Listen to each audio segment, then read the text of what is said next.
Dwight Hume, 9101 North Mountain View Lane, Spokane, 99218. I am here as the agent for Carlberg and others.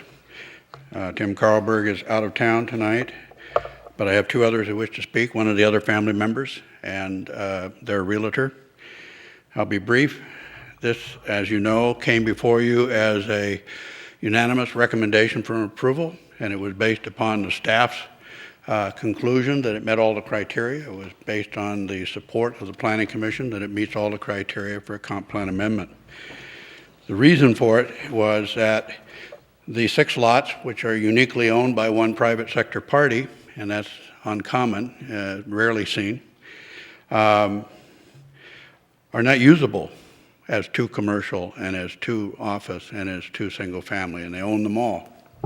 It's much better, as you will hear tonight from their realtor, to be able to consolidate it into one piece.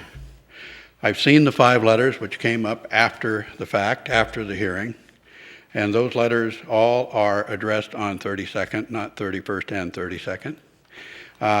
They have the same general theme. They're worried about traffic and pedestrians and lot valuation or devaluation.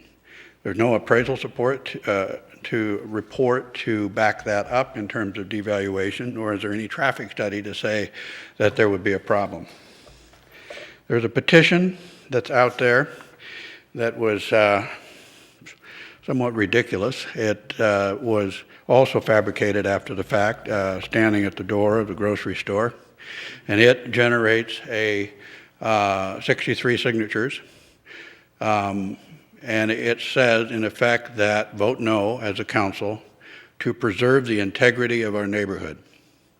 Doesn't say what neighborhood, but one of the people that signed lives in Fort Collins, Colorado. Another one lives in Indian Trail. Another one lives on A and Francis. Numerous signatures are all over the South Hill, but nowhere bounded by 29th and Grand. Only 7 of those signatures were bounded by that. So what neighborhood are they talking about, and what is it that this decision to say no would preserve in terms of neighborhood integrity? It's not even a criteria within the requirements and considerations by your ordinances.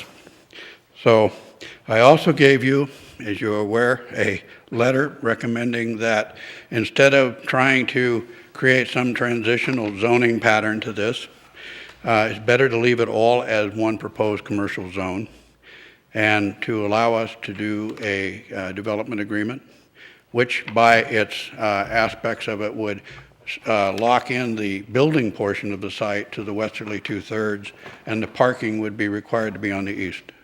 I have to cut you off. Okay?